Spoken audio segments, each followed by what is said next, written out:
السلام علیکم ورحمۃ اللہ وبرکاتہ۔ الحمد للہ رب العالمین والصلاة والسلام علی رسولہ الامین وعلی آلہ وصحبہ اجمعین ومن تبعہم بإحسان الی یوم الدین، اما بعد فاعوذ باللہ من الشیطان الرجیم، بسم اللہ الرحمن الرحیم۔ یا ایہا الذین آمنوا ان جاءکم فاسق بنبأ فتبینوا ان تصیبوا قوما بجہالۃ فتصبحوا علی ما فعلتم نادمین۔ وعن ابی ہریرۃ رضی اللہ تعالی عنہ قال قال رسول اللہ صلی اللہ علیہ وسلم ان اللہ یبعث لہذه الامة على رأس كل 100 سنة من يجدد لها دينها، رواہ الامام ابو داود فی سننی۔ محترم حاضرین، دنیا کی عظیم شخصیتوں میں سے ایک انمول شخصیت، ایسی شخصیت جن پر مسلمانوں نے بہت زیادہ الزامات لگائے ہیں، ایک ایسا شخص، ایک ایسا عالم دین جس پر بہت سے افراد نے جہالت کے فتوے لگائے، ایسے امن پسند انسان جن پر لوگوں نے ظلم کا دھبہ لگا دیا، ایک ایسے اچھے عقیدے والے انسان جنہیں لوگوں نے بدعقیدہ کہہ کر لوگوں میں مشہور کر دیا، ایک ایسا سیدھا راستہ دکھانے والا انسان جس کو لوگوں نے گمراہ کہہ کر لوگوں کے درمیان پرچار کیا، ایک ایسی شخصیت ہے جو انتہائی مظلوم شخصیت، عوام ہی نہیں بلکہ علماء نے بھی اس شخصیت کو اچھی طرح سے پہچاننے سے انکار کیا۔ بعض لوگوں نے پہچاننے کے باوجود بھی ان سے انجان بن گئے اور ایسی باتیں اس شخصیت کے بارے میں مشہور کر رکھی ہیں کہ باقاعدہ دنیا پریشان ہے، شبہے میں مبتلا ہے کہ آخر وہ شخصیت کون سی تھی اور کیسی تھی۔ اس شخصیت کا نام مجدد اسلام امام محمد بن عبد الوہاب بن سلیمان التمیمی رحمہ اللہ۔ محمد بن عبد الوہاب بن سلیمان التمیمی رحمہ اللہ ایک علمی گھرانے سے تعلق رکھتے ہیں۔ آپ کے والد وقت کے مشہور علماء میں سے ایک تھے، اپنے علاقے کے قاضی بھی ہوا کرتے تھے۔ آپ کے دادا سلیمان وہ بھی وقت کے بڑے علماء میں سے تھے اور انہوں نے بھی قضات کا منصب اپنی زندگی میں کئی سال تک اپنایا ہے۔ اس طرح سے ایک علمی گھرانے سے تعلق رکھنے والے شخص محمد بن عبد الوہاب رحمہ اللہ ابتدائی عمر میں جب یہ 10 سال کی عمر تک بھی ابھی نہیں پہنچے تھے کہ انہوں نے قرآن حفظ کر لیا۔ اپنے والد سے جو خود عالم تھے ان کے پاس انہوں نے علم حدیث، علم فقہ اور بہت سے علوم حاصل کیے اور اس کے بعد اپنے شہر سے نکل کر مکہ، مدینہ، احساء، عراق اور ایسے کئی علاقوں کا انہوں نے علمی سفر کیا۔ امام محمد بن عبد الوہاب رحمہ اللہ ریاض سے، سعودی عرب کی راجدھانی ریاض سے تقریباً 70 کلومیٹر کے دور کے فاصلے پر عیینہ نامی شہر کے اندر پیدا ہوتے ہیں، سن 1115 ہجری میں، اور پھر درعیہ نامی شہر میں 1206 ہجری میں ان کا انتقال ہوتا ہے۔ ایک مختصر سی زندگی تھی ایک عالم کی، ایک ایسے شخص کی جس شخص نے ایسے وقت میں اپنی آنکھیں کھولی تھی جس وقت ان کے علاقے میں مسلمان قبر پرستی میں مبتلا تھے، مسلمان شرک و بدعات و خرافات میں مصروف تھے۔ مسلمانوں کے درمیان میں باقاعدہ اللہ تبارک و تعالیٰ کو چھوڑ کر دوسروں سے دعائیں مانگنے، دوسروں کے سامنے سجدہ کرنے، دوسروں سے اولادیں مانگنے کا رواج عام ہو چکا تھا۔ اللہ تبارک و تعالیٰ نے ایسی جگہ پر محمد بن عبد الوہاب رحمہ اللہ کو پیدا فرمایا۔ ان چیزوں کو دیکھ کر امام محمد بن عبد الوہاب رحمہ اللہ کو بڑی تکلیف ہوتی تھی، اس لیے کہ جزیرہ عرب کا وہ علاقہ جس علاقے سے شرک کا صفایا کرنے کے لیے نبی کریم صلی اللہ علیہ وسلم کو اتنی زیادہ محنت کرنی پڑی، صحابہ رضی اللہ تعالی عنہم پر طرح طرح کی تکلیفیں مصیبتیں ڈھائی گئی، ان تمام افراد نے، نبی نے، صحابہ نے، محدثین نے، فقہا نے، مکہ اور مدینہ کے مسلمانوں نے ان علاقوں کو شرک سے پاک کرنے، توحید پر قائم رکھنے کے لیے بے انتہا انہوں نے قربانیاں دی، اور اسی علاقے میں جا کر مسلمان شرک کرنے لگے۔ اسی اسلامی مرکز مکہ میں رہ کر مسلمان اللہ تبارک و تعالیٰ کو چھوڑ کر کسی اور کے سامنے سر جھکانے لگے۔ اسی مدینہ شہر میں جو نبی کریم صلی اللہ علیہ وسلم کا شہر ہے، اس شہر میں جا کر مسلمان قبروں کے اطراف میں طواف کرتے ہوئے باقاعدہ ان سے اولادیں مانگنے لگے۔ امام محمد بن عبد الوہاب رحمہ اللہ ان ساری چیزوں کو دیکھ کر بڑے پریشان ہوتے تھے، اور انہوں نے باقاعدہ علم دین حاصل کرتے کرتے اس بات کا عہد کر لیا تھا کہ میں اپنی زندگی توحید کی دعوت میں صرف کروں گا، میں اپنی زندگی بھر باقاعدہ مسلمانوں کو شرک سے، کفر سے، بدعات سے، خرافات سے، ہر طرح کے فتنے سے ان سب کی حفاظت کر کے ان سب کو ان فتنوں سے باہر نکالوں گا۔ اور اس طرح سے محمد بن عبد الوہاب رحمہ اللہ نے جب ایک علمی سلسلہ شروع کیا، باقاعدہ طالب علمی کے دور میں ہی آپ نے اپنے اساتذہ سے جو چیزیں سیکھی تھی باقاعدہ پریکٹیکلی طور پر انہیں اپنی زندگی میں نافذ کرنا شروع کر دیا۔ کبھی ایسا بھی ہوتا تھا کہ آپ کے ساتھیوں میں، طلباء کے درمیان میں کہیں کوئی بدعت یا شرک کا شائبہ دکھائی دیتا، آپ فوراً انہیں منع کر دیتے، اپنے ساتھیوں کو برائیوں سے روکنے لگتے۔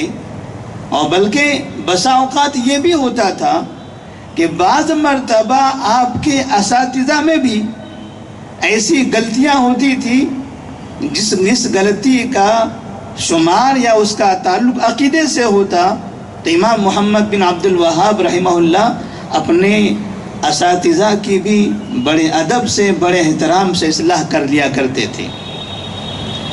عیینہ شہر جہاں آپ پیدا ہوئے تھے، ابتدائی دور میں جب آپ علم حاصل کر رہے تھے تب وہاں پر ایک استاد کا ایک طریقہ تھا کہ وہ استاد باقاعدہ جب بھی درس دیتے تھے، طلباء کو پڑھانے کی شروعات کرتے تھے، تو اس سے پہلے زید بن خطاب رضی اللہ تعالی عنہ سے مدد مانگتے تھے۔ عیینہ شہر کے قریب میں عمر بن خطاب رضی اللہ تعالیٰ عنہ کے بھائی زید بن خطاب رضی اللہ تعالیٰ عنہ کی ایک بڑی درگاہ ہوا کرتی تھی، ایک بڑی مزار ہوا کرتی تھی۔ مسلمان وہاں جاتے، طواف کرتے، نظر و نیاز چڑھاتے، وہاں جا کر جانور ذبح کرتے، ان سے اولادیں مانگتے تھے۔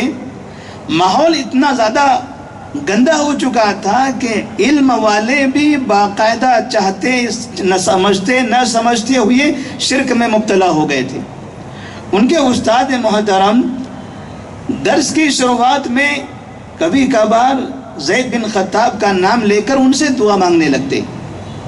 امام محمد بن عبد الوہاب رحمہ اللہ ایک طالب علم تھے، انہوں نے اپنے استاد کو ایسا کہتے ہوئے سنا تو ایک مرتبہ جیسے انہوں نے زید بن خطاب کے نام سے مدد مانگی تو ان کے قریب جا کر اپنے استاد سے کہتے ہیں اللہ تبارک و تعالی زید سے زیادہ بڑا قادر ہے، اللہ تبارک و تعالی زید سے بڑا قادر ہے۔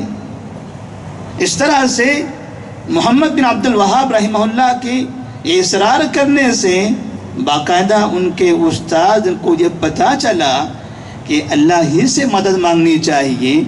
معاشرے میں لوگ اپنی زبانوں پر جو بار بار زید بن خطاب سے مدد مانگنے کا یہ جملہ شروع کیا ہوا ہے، جو علماء کی زبان پر بھی آ گیا، ان کے اساتذہ کی زبان پر بھی آ گیا، یہ غلط ہے، یہ شرک ہے، اور اس طرح سے ان کے استاد نے باقاعدہ توبہ کر لی۔ تو امام محمد بن عبد الوہاب رحمہ اللہ، ان کا جو مشن ہے، ان کی جو دعوت ہے، بنیادی دعوت عقید توحید، بنیادی دعوت لوگوں کو شرک سے منع کرنا، بنیادی دعوت اللہ کے بندوں کو اللہ تبارک و تعالیٰ کا عابد بنانا، انسانوں کو یہ سبق دینا کہ رب العالمین جو آسمان و زمین کا خالق اور مالک ہے وہی تمہارا معبود بھی ہے، جس نے تم کو پیدا کیا، جس نے ساری چیزوں کو پیدا کیا ہے وہی عبادت کے لائق ہے، وہی زندہ ہے، وہی قیوم ہے۔ اس کے علاوہ جتنی بھی چیزیں ہیں، جتنی مخلوقات ہیں، یہ سب فنا ہونے والی ہیں۔ اللہ کے علاوہ کسی اور کے سامنے ہاتھ اٹھانا، کسی اور سے مانگنا، کسی اور سے اولاد کا مطالبہ کرنا، کسی اور کے سامنے سجدہ کرنا، یہ ذلت کی بات ہے، مالک ارض و سما کی بغاوت ہے۔ یہ اللہ تبارک و تعالیٰ جو رب العالمین ہے اس کے خلاف بغاوت ہے، اس کی توہین ہے۔ نبی کریم صلی اللہ علیہ وسلم نے عبداللہ بن عباس رضی اللہ تعالیٰ عنہما کو نصیحت کرتے ہوئے فرمایا تھا اذا سألت فاسأل اللہ وَإِذَا اسْتَعَنْتَ فَاسْتَعِنْ بِاللَّهِ۔ اے عبداللہ، جب تمہیں کچھ مانگنا ہو تو اللہ سے مانگو، جب تمہیں مدد کی ضرورت پڑے تو اللہ تبارک و تعالیٰ سے مدد مانگو۔ مدد دینے والا وہی ہے، زندگی دینے والا وہی ہے، اولاد دینے والا وہی ہے، وہی معبود بھی ہے، اسی کی عبادت کرنا چاہیے۔ تو امام محمد بن عبد الوہاب رحمہ اللہ نے اپنی ابتدا سے ہی باقاعدہ اس علاقے میں جہاں تمام کے تمام مسلمان ہوا کرتے تھے توحید کی دعوت شروع کی، اور اس توحید کی دعوت کی وجہ سے کئی طرح کے مسلمانوں نے آپ سے بغاوت کی، آپ کا بائیکاٹ کیا، آپ کو تکلیفیں دی۔ اللہ کی طرف بلانے کی جرم میں، اللہ کی طرف بلانے کی غلطی پر باقاعدہ مسلمان خود ناراض ہو گئے۔ مسلمانوں کا دین تو یہی تھا کہ اللہ کی عبادت کریں، لیکن اللہ کی طرف بلانے والے کو انہوں نے غلط سمجھا، اللہ کی طرف دعوت دینے والے کا انہوں نے بائیکاٹ کر دیا، انہیں تکلیفیں دینے لگے۔ یہاں تک کہ ایک مرتبہ جس وقت آپ مکہ مکرمہ میں، مکہ شہر جو اسلام کا مرکز ہے، وہاں اپنے ایک استاد سے تعلیم حاصل کیا کرتے تھے۔ استاد درس ختم ہو جانے کے بعد جب کتاب بند ہو جاتی اور کام مکمل ہو جاتا تو کہتے یا کعبۃ اللہ، یا کعبۃ اللہ، اے اللہ کے کعبہ۔ یعنی کعبہ کو، مکہ میں تھے، سامنے کعبہ تھا، تو اس طرح سے یا کعبۃ اللہ کہہ کر اللہ کے گھر کعبہ سے گویا وہ مدد مانگتے تھے، انہیں پکارا کرتے تھے۔ امام محمد بن عبد الوہاب رحمہ اللہ نے دیکھا ہمارے استاد کعبے کو پکار رہے ہیں، کعبہ تو ایک گھر ہے، یہ تو پتھروں کی دیواریں ہیں، ایک مقدس گھر ضرور ہے، لیکن یہ خدا نہیں ہے، یہ رب نہیں ہے، یہ رب کا گھر ضرور ہے، یہ بیت اللہ ضرور ہے، لیکن اسے بنایا گیا ہے، یہ بننے کا محتاج ہوا ہے۔ ابراہیم اور اسماعیل علیہ السلام نے اپنے ہاتھوں سے بنایا ہے۔ جو خود نہیں بن سکتا وہ ہماری کیا بنا سکتا ہے؟ اللہ تبارک و تعالیٰ اس نے ساری کائنات کو بنایا ہے، مانگنا تو اس سے چاہیے تھا۔ ایک دن انہوں نے سوچا کہ اپنے استاد کی بھی اصلاح کر لی جائے۔ صبح کا وقت تھا، طلبہ استاد کے سامنے پڑھنے کے لیے حاضر ہو رہے تھے کہ امام محمد بن عبد الوہاب رحمہ اللہ اس دن جلدی سے اپنے استاد کے پاس پہنچ گئے اور جا کر استاد سے کہا ابھی طلبہ نہیں آئے ہیں، اس سے پہلے میں آپ کو کچھ قرآن سنانا چاہتا ہوں۔ استاد نے کہا ٹھیک ہے سنائیے۔ امام محمد بن عبد الوہاب رحمہ اللہ قرآن سنانے لگے، سورہ قریش کی تلاوت کر رہے تھے۔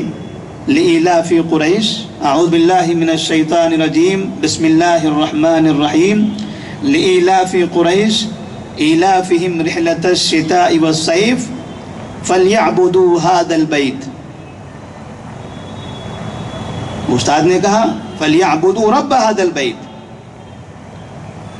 امام محمد بن عبد الوہاب دوبارہ پڑھتے ہیں لإلاف قریش إيلافهم رحلة الشتاء والصيف فليعبدوا هذا البيت۔ استاد پھر روکتے ہیں فليعبدوا رب هذا البيت۔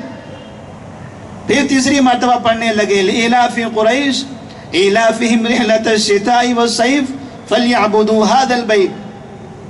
استاد ناراض ہونے لگے۔ استاد نے کہا ہم آپ سے کہہ رہے ہیں فليعبدوا رب هذا البيت۔ تو امام محمد بن عبد الوہاب رحمہ اللہ نے کہا ہم نے تو آپ کو کعبے کو پکارتے ہوئے دیکھا ہے، آپ درس کے اختتام پہ کہتے ہو یا کعبۃ اللہ، قرآن کہتا ہے فَلْيَعْبُدُوا رَبَّ هَذَا الْبَيْتِ، اس گھر کے رب کی عبادت کرنا ہے، اور آپ رب کو نہیں پکارتے ہو، اس گھر کو پکار رہے ہو۔ استاد کو سمجھ میں آیا کہ ہم سے غلطی ہو رہی ہے۔ انہوں نے کہا لوگ اس طرح سے کہتے ہیں، بس ماحول کے حساب سے ہماری زبانوں پر یہ چیزیں چڑھ گئی ہیں۔ استاد بڑے خوش ہوئے، انہوں نے امام محمد بن عبد الوہاب رحمہ اللہ کو دعائیں دی اور کہا کہ آپ مستقبل میں بہت بڑے انسان بننے والے ہو۔ آپ اندازہ لگائیے جب علماء، اساتذہ، اہل علم جن کی زبانوں سے باقاعدہ بعض مرتبہ اس طرح کے شرکیہ کلمات ادا ہو رہے ہوں تو بقیہ اس زمانے کے عوام کا کیا حال رہا ہوگا، کس طرح سے عوام گمراہی کے دلدل میں پھنسی رہی ہوگی۔ امام محمد بن عبد الوہاب رحمہ اللہ اپنے شہر عیینہ میں تھے، باقاعدہ آپ نے وہاں کے لوگوں کو توحید کی دعوت دی، لوگوں کو سمجھایا کہ ایک اللہ کی عبادت کرنی ہے، شرک سے ہر ایک کو توبہ کر لینا ہے۔ اور وہ زید بن خطاب رضی اللہ تعالیٰ عنہ کی جو بڑی سی درگاہ بنائی گئی تھی، جہاں لوگ جانور ذبح کرتے تھے، طواف کرتے تھے، عورتیں جمع ہوتی تھی، بچے بوڑھے، اور اس طرح سے باقاعدہ میلہ لگا رہتا تھا، گندگیاں پھیلی رہتی تھی، لوگ شراب کے نشے میں وہاں بیٹھے رہتے تھے، کئی طرح کے جرائم کا اڈا بن چکا تھا جیسے عام طور پر دیکھا جاتا ہے۔ امام محمد بن عبد الوہاب رحمہ اللہ نے لوگوں کو نصیحت کی اور کہا کہ زید بن خطاب رضی اللہ تعالیٰ عنہ یہ ان صحابہ میں سے ہیں جنہوں نے باقاعدہ مسیلمہ کذاب سے لڑائی کرتے کرتے جنگ میں شہید کی شہادت حاصل کی تھی۔ اسلام کی سربلندی کے لیے، اللہ کے کلمے کو بلند کرنے کے لیے، توحید کی دعوت کو پھیلانے کے لیے، عام کرنے کے لیے انہوں نے شہادت دی ہے، اور ان کی قبر یہاں پر موجود ہے، اور آپ انہی کی قبر پر کھڑے رہ کر شرک کر رہے ہو۔ زید بن خطاب رضی اللہ تعالیٰ عنہ توحید کو عام کرتے کرتے شہید ہو گئے، اور تم ان کی قبر پر کھڑے رہ کر شرک کر رہے ہو۔ کتنی بڑی توہین ہے اس صحابی کی۔ زید بن خطاب رضی اللہ تعالیٰ عنہ کے بارے میں لوگوں کا ذہن بنایا، بہت سے لوگوں کو سمجھ میں آیا کہ واقعی ہم غلط ہیں، لیکن بدنصیبی تھی بعض مسلمانوں کی جو بڑی بڑی حکومتوں پر تھے، طاقت پر تھے، انہوں نے محمد بن عبد الوہاب رحمہ اللہ کی مخالفت کی، باقاعدہ ان کو قتل کرنے کی بھی کوشش کی گئی۔ تو اس طرح سے محمد بن عبد الوہاب رحمہ اللہ عیینہ شہر سے نکل کر درعیہ شہر کی طرف چلے گئے۔ وہاں سے قریب میں ایک درعیہ شہر تھا، وہاں جا کر انہوں نے پناہ لی، اور وہاں کا ایک مشہور حاکم تھا جس کا نام ہے محمد بن سعود۔ محمد بن سعود کو جب پتہ چلا کہ ہمارے شہر میں محمد بن عبد الوہاب رحمہ اللہ نامی ایک شخص آئے ہیں جو عالم دین ہے، وہ توحید کی دعوت دیتے ہیں، ان کے شہر والے انہیں تکلیف دے رہے ہیں، مارنا چاہتے ہیں، تو انہوں نے اپنے شہر میں ان کا استقبال کیا اور ان کی توحید کی دعوت کی مدد فرمائی۔ اور یہ محمد بن سعود وہی محمد بن سعود ہے جن کے نام سے وہ سعودی عرب ہے۔ محمد بن سعود رحمہ اللہ نے باقاعدہ امام محمد بن عبد الوہاب رحمہ اللہ کا تعاون فرمایا، اور اس طرح سے ان کی مدد سے، ان کے تعاون سے محمد بن عبد الوہاب رحمہ اللہ نے باقاعدہ پورے علاقے کو توحید کا علاقہ بنا دیا۔ اور آج آپ دیکھ رہے ہیں ان کی خدمات، ان کی قربانیاں، ان کی محنتیں اس طرح سے رنگ لائی کہ وہ پورا کا پورا علاقہ، سعودی عرب ملک کو آپ جانتے ہیں، پورے ملک میں کہیں پر بھی کوئی شرک کا اڈا نہیں ہے، پورا ملک شرک سے پاک ہو چکا ہے۔ ایک آدمی کی وہ تحریک، ایک آدمی کی وہ دعوت، ان کی وہ تڑپ، اللہ تبارک و تعالیٰ نے ایسے ایسے شاگرد ان کو عطا فرمائے کہ ان کے شاگردوں نے وہ محنتیں کی، ادھر محمد بن عبد الوہاب اور ادھر محمد بن سعود، ان دونوں نے باقاعدہ توحید کی دعوت کو عام اس طرح سے کر دیا کہ پورا کا پورا خطہ وہ توحید کا مرکز بن گیا۔ آج دنیا کے بہت سے لوگ اس جگہ جاتے ہیں، کام کرتے ہیں، محنت مزدوری کرتے ہیں، اور اپنے علاقے میں جب واپس پلٹتے ہیں تو ایک موحد بن کر آتے ہیں، اپنے علاقے میں پلٹتے ہیں، توحید کی دعوت دیتے ہیں۔ جانے سے پہلے شرک میں، کفر میں، طرح طرح کے بدعات میں مبتلا تھے، صرف شہر میں جا کر، ملک میں جا کر کام کرتے ہوئے باقاعدہ وہ موحد بنتے ہیں اور اپنے علاقے میں توحید کے داعی بنتے ہیں۔ ایسی دعوت، ایسی شخصیت، ایسے آدمی کی قربانیاں جن کے بارے میں باقاعدہ دنیا بھر میں اور خاص طور میں بر صغیر ہندوستان، پاکستان، بنگلہ دیش وغیرہ میں اس شخصیت کو جتنا بدنام کیا جاتا ہے، جتنا ان پر لعن طعن کیا جاتا ہے، جتنا برا کہا جاتا ہے، دنیا میں کئی تحریکیں چلی ہیں، دنیا میں کئی لوگوں نے تحریکیں شروع کی ہیں، لیکن ان تمام تحریکوں میں اگر سب سے کامیاب تحریک کوئی تحریک ہے تو عقیدہ توحید کی تحریک ہے، جو تحریک کی شروعات کیا تھا محمد بن عبد الوہاب رحمہ اللہ نے۔ کچھ لوگوں نے تحریکیں چلائی، نماز ذکر و اذکار، اس کی طرف لوگوں کو بلایا، نمازیں پڑھتے ضرور ہیں لیکن شرک بھی کرتے ہیں، درگاہوں پر بھی جاتے ہیں، اللہ کو چھوڑ کر کسی اور سے مدد مانگ رہے ہیں، بدعت و خرافات میں مبتلا ہیں۔ کچھ لوگوں نے تحریکیں شروع کی زکوٰۃ اور صدقات کے نام سے، لوگوں سے مال جمع کرنا شروع کر دیا، مال جمع کر کے غریبوں کی مدد کرنا ہے، یہ تحریک چلائی، لیکن وہ بھی شرک میں مبتلا ہیں، کتاب و سنت کی تعلیمات سے دور ہیں۔ لیکن جس شخص نے عقیدہ توحید کی دعوت کو عام کیا تھا، یہ تحریک چلائی تھی، ان کا عقیدہ بھی درست ہوا، وہ نمازی بھی بنے، وہ زکوٰۃ کے پابندی کرنے لگے، اس طرح سے باقاعدہ اپنے معاشرے کو برائیوں سے انہوں نے پاک کر دیا، نیک کام کرنے کی لوگوں میں ترغیب بھی آ گئی، اور اس طرح سے عقیدہ توحید کا علم بردار بننے کی وجہ سے اسلام کی ساری چیزیں ان کے اندر داخل ہو گئی۔ محمد بن عبد الوہاب رحمہ اللہ کی اس تحریک کے بارے میں کہا جاتا ہے کہ یہ وہابیت ہے۔ لوگ وہابی کے نام سے بہت سے لوگوں کو برا بھی کہتے ہیں، چڑھاتے بھی ہیں، گالیاں بھی دیتے ہیں، بدنام بھی کرتے ہیں۔ آخر یہ لوگوں نے لفظ وہابی کہاں سے لایا؟ محمد بن عبد الوہاب رحمہ اللہ نے کبھی یہ نہیں کہا کہ میری دعوت وہابیت ہے، محمد بن سعود رحمہ اللہ نے کبھی یہ نہیں کہا کہ ہمارے عالم کی دعوت وہابیت ہے۔ ان کی ساری زندگی گزر گئی، زندگی میں کبھی ان کی دعوت کو وہابیت نہیں کہا گیا، لفظ وہابیت بعد میں خلافت عثمانیہ جو قبر پرستوں کی سرکاریں تھیں، باقاعدہ ان لوگوں کی شرارتوں سے اور ان کے ماتحت جو علماء کام کرتے تھے، ان علماء کی بددیانتی سے محمد بن عبد الوہاب رحمہ اللہ کی دعوت کو بدنام کرنے کے لیے ان کو وہابی کا نام دے دیا۔ اصل میں قدیم زمانے میں کتابوں میں لفظ وہابیت موجود ہے۔ ایک مشہور عالم دین ہے سعودی عرب کے، ڈاکٹر محمد بن سعد الشویعر، انہوں نے اپنا ایک واقعہ بیان کیا ہے۔ واقعہ غور سے سنیں گے، آپ کو لفظ وہابیت کا اندازہ ہو جائے گا۔ تقریباً 1407 ہجری کی بات ہے۔ کہتے ہیں کہ وہ افریقہ کے کسی علاقے میں مراکش میں ایک یونیورسٹی کے پروفیسر کے گھر میں مدعو تھے۔ دعوت کی مجلس میں باقاعدہ 10-12 افراد بھی بیٹھے ہوئے تھے۔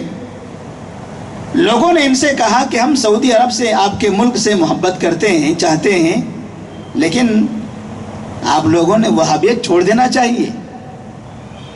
اگر آپ وہابیت کو چھوڑ دیتے تو اچھا رہتا۔ آپ کا ملک اتنا اچھا ہے، آپ کے ملک کو ہم پسند کرتے ہیں، اتنا امن والا ملک، مگر آپ وہابیت کے نشے میں پڑے ہو، چھوڑ دو وہابیت کو۔ ڈاکٹر محمد بن سعد الشویعر انہوں نے پوچھا آپ کیا جانتے ہیں وہابیت کے بارے میں؟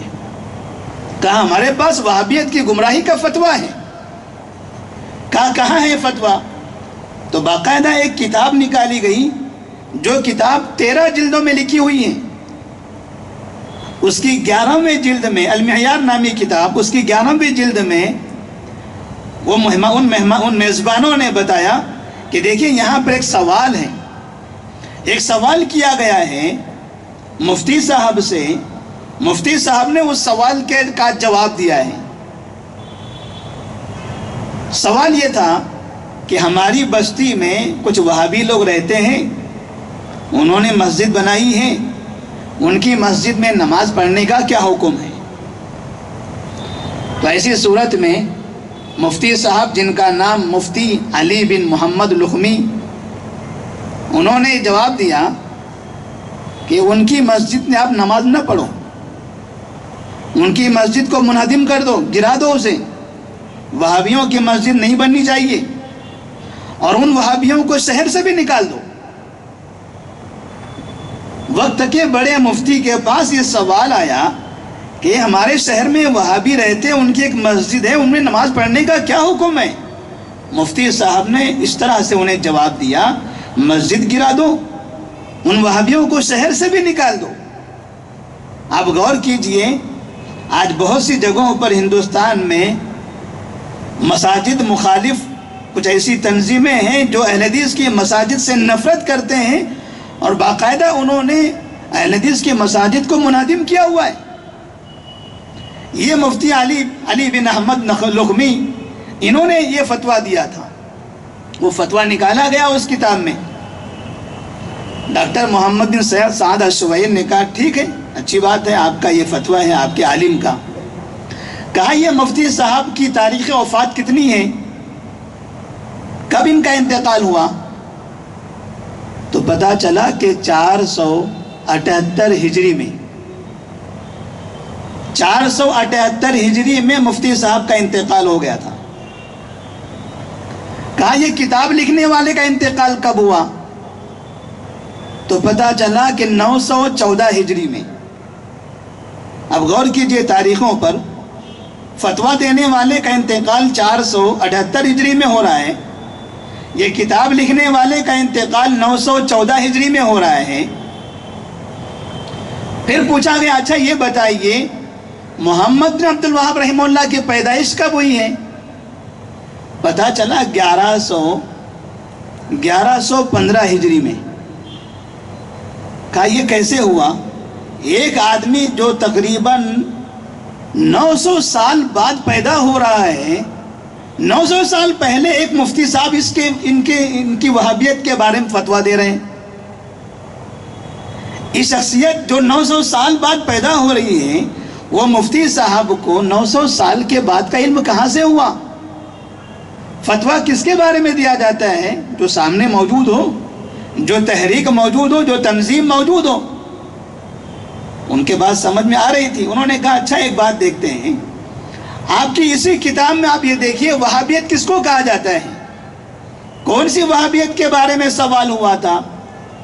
پتا چلا کہ وہ ایک ایسی وہابیت جس وہابیت نے اسلامی تعلیمات کا خاتمہ کیا تھا، حج کو منسوخ کر دیا تھا، جو باقاعدہ مسلمانوں میں بدعقیدگی پھیلایا کرتے تھے، اور وہ شخص جو اصل اس کا بانی تھا اس کا نام تھا عبد الوہاب بن عبد الرحمن بن رستم۔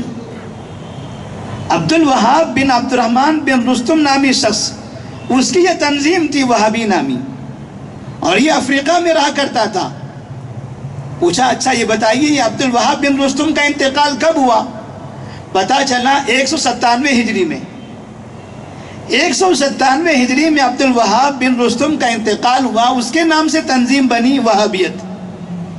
478 ہجری میں ایک مفتی پیدا ہوتے ہیں، وہ اس وہابیت کے بارے میں فتویٰ دیتے ہیں کہ یہ وہابیت گمراہی ہے۔ جو وہابی کہتے ہیں حج نہیں کرنا ہے، حج ختم ہو چکا ہے، کتاب و سنت پر عمل ختم ہو گیا، اسلامی قوانین ختم ہو گئے، جو شرک کو پوری دنیا میں عام، پورے علاقے میں عام کر رہے تھے، ان کے بارے میں انہوں نے فتویٰ دیا۔ تو انہیں بتایا گیا کہ آپ لوگ وہ وہابیت کا فتویٰ محمد بن عبد الوہاب رحمہ اللہ کے نام پر چسپاں کر دیتے ہو۔ باقاعدہ اس مجلس میں بیٹھے ہوئے جو افراد تھے، جو افسران تھے، سب نے توبہ کر لیا، اور سب کو باقاعدہ اپنے کیے پر افسوس ہوا کہ ہم کس طرح سے محمد بن عبد الوہاب رحمہ اللہ کو بدنام کیا کرتے تھے۔ آج تک بھی شمالی ہند، نارتھ انڈیا کے بڑے بڑے علماء اکرام وہی وہابیت کے فتوے کو محمد بن عبد الوہاب رحمہ اللہ پر فٹ کر دیتے ہیں۔ کہتے ہیں دیکھو کتابوں کے اندر لکھا ہے وہابیت گمراہی ہے، وہابیت ظلم ہے، وہابیت فسق ہے، وہابیت فلاں ہے۔ یہ بڑے بڑے علماء جو عربی پڑھتے ہیں، قرآن پڑھتے ہیں، تفسیر پڑھاتے ہیں، حدیثیں پڑھاتے ہیں، دنیا کو دین کا علم دینے والے، اتنی جہالت والا کام، اتنا بڑا دھوکہ دیتے ہیں اپنی قوم کو، وہ فتوے کو نکال کر یہ 1115 ہجری میں پیدا ہونے والے محمد بن عبد الوہاب رحمہ اللہ کے نام پر چسپاں کر دیتے ہیں، اور کہتے ہیں دیکھو یہ گمراہی ہے۔ ایک مرتبہ کی بات ہے، ہندوستان میں باقاعدہ جس طرح سے مشہور تھا بہت پہلے بھی اور ابھی بھی، اللہ کا شکر ہے بہت سے لوگوں کو ابھی صحیح سمجھ آ گئی ہیں، حقیقتیں کھلنے لگی ہیں، تو پتہ چلنے لگا ہے کہ ہمارے ہندوستان کے بہت سے علماء نے کس طرح سے جھوٹ پھیلایا ہوا تھا محمد بن عبد الوہاب رحمہ اللہ کے بارے میں۔ تو کہتے ہیں سعودی عرب کے ایک بہت بڑے عالم ہندوستان آئے ہوئے تھے، یہاں کے کچھ علماء سے ان کی ملاقاتیں ہوئی، اور باقاعدہ انہوں نے ان کے ہاتھوں میں ایک کتاب دے دی، اور ان سے کہا یہ کتاب ہے، یہ کتاب پڑھیے، اور پڑھنے کے بعد اس کتاب کے بارے میں تبصرہ کیجئے، کتاب کیسی لگی۔ انہوں نے دیکھا، کتاب پڑھا، عقیدے کی بہترین تعلیم، ان تعریف کرنے لگے کتنی اچھی باتیں ہیں، کتنا اچھا عقیدہ ہے، عقیدہ قرآن و حدیث سے ثابت کیا ہوا ہے، شرک کا مکمل جڑ سے خاتمہ کیا ہوا ہے، بڑی پیاری کتاب ہے، بڑی اچھی کتاب ہے۔ حقیقت میں جب ان کو کتاب دی گئی تھی، کتاب میں ٹائٹل نہیں تھا، شروع میں آخر میں جو کتابوں پہ نام ہوتے ہیں رائٹر لکھنے والوں کے، وہ نام پھاڑ دیے گئے تھے، بغیر ٹائٹل کی کتاب دے دی گئی۔ انہوں نے کتاب پڑھنے کے بعد بڑی تعریف کی۔ دوسرے دن وہ عالم نے، جس نے ان کو بغیر ٹائٹل کی کتابیں دی تھی، ٹائٹل والی کتاب لا کر ان کے ہاتھوں میں تھما دی، کہا یہ کتاب۔ جیسے ہی انہوں نے دیکھا اوپر رائٹر کا نام لکھا ہے محمد بن عبد الوہاب، فوراً برا بولنے لگ گئے، کہا یہ کیسے؟ آپ نے جو بغیر ٹائٹل کی کتاب پڑھی ہے، اتنی تعریفیں کی ہیں، یہ وہی کتاب ہے محمد بن عبد الوہاب رحمہ اللہ کی، صرف نام دیکھ کر خامخواہ جھوٹی باتیں نشر کر کے، غلط فہمیاں پیدا کر کے محمد بن عبد الوہاب رحمہ اللہ کے بارے میں لوگوں کو بدگمان کیا جا رہا ہے، جبکہ ان کا عقیدہ تم نے پڑھا، اس کی تعریفیں کی اور نام پڑھا تو غلط فہمی مبتلا ہو گئے۔ تو اس طرح سے باقاعدہ کئی لوگوں کو آج تک شبہ ہے۔ کچھ لوگ کہتے وہ بے دین تھے، درود شریف کے مخالف تھے، کعبے کے مخالف تھے، مسجد نبوی کے مخالف تھے، وہ مسلمانوں کا قتل کرتے تھے۔ عقید توحید کی دعوت دینے والا آدمی وہ درود کا مخالف ہوگا، وہ کعبے کا مخالف ہوگا، وہ مسلمانوں پر ظلم کرنے والا ہے۔ امام محمد بن عبد الوہاب رحمہ اللہ کی جو دعوت تھی وہ دعوت سراپا توحید اور امن کی دعوت تھی۔ لوگوں نے وہابیت کے نام سے جو چیزیں پھیلا رکھی ہیں، جس میں تشدد ہے، جس میں بدعت و خرافات ہیں، اور جس میں نہ جانے کون کون سی غلط باتیں ہیں، اس کا محمد بن عبد الوہاب رحمہ اللہ سے کوئی تعلق نہیں ہے۔ اور سب سے زیادہ عقید توحید کی اس تحریک کی تائید کرنے والے ہمارے ہندوستان کے علماء اہل حدیث ہیں۔ الحمدللہ علماء اہل حدیث نے اس تحریک کا سپورٹ کیا، اس کی تائید کی اور کہا کہ واقعی جب دنیا میں توحید آئے گی تو امن آئے گا، شرک کا خاتمہ ہوگا، دنیا میں امن آئے گا۔ الذین آمنوا ولم یلبسوا ایمانہم بظلم اولئک لہم الامن وہم مہتدون۔ جب لوگ ایمان لے آئیں اور شرک سے بچیں، شرک سے محفوظ ہو جائیں تو اولئک لہم الامن، انہی کے لیے امن ہے۔ پتہ چلا کہ شرک یہ فساد ہے، توحید یہ امن ہے، توحید کی دعوت یہ امن کی دعوت ہے۔ ایک مالک کی دعوت، ایک مالک کی عبادت کی طرف لوگوں کو بلانا جو حقیقی مالک اور خالق ہے، یہ باقاعدہ اپنے مالک کی فرما برداری کی دعوت ہے۔ اس مالک سے ہٹا کر ہزاروں لوگوں کی طرف بلانا باقاعدہ یہ دنیا میں فساد کی جڑ ہے۔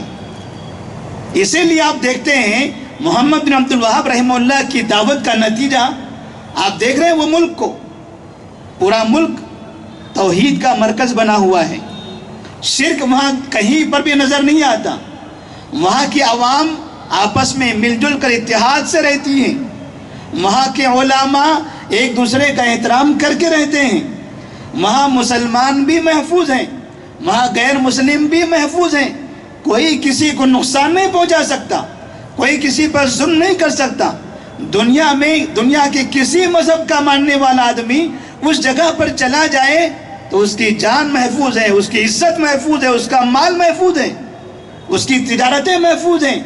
ہر انسان، ہر مذہب کا آدمی وہاں جا کر باقاعدہ امن سے اپنے ملک کو واپس پلٹ جاتا ہے۔ یہ توحید کی برکت ہے، یہ توحید کی دعوت کی برکت ہے، ایک اللہ کی، ایک معبود کی فرما برداری کی برکت ہے۔ تو اللہ سے دعا کریں کہ اللہ تبارک و تعالی ہمیں بھی اپنے علاقے میں، اپنے ملک میں، اپنے شہر میں ایسے ہی امن قائم کرنے کی توفیق عطا فرمائے۔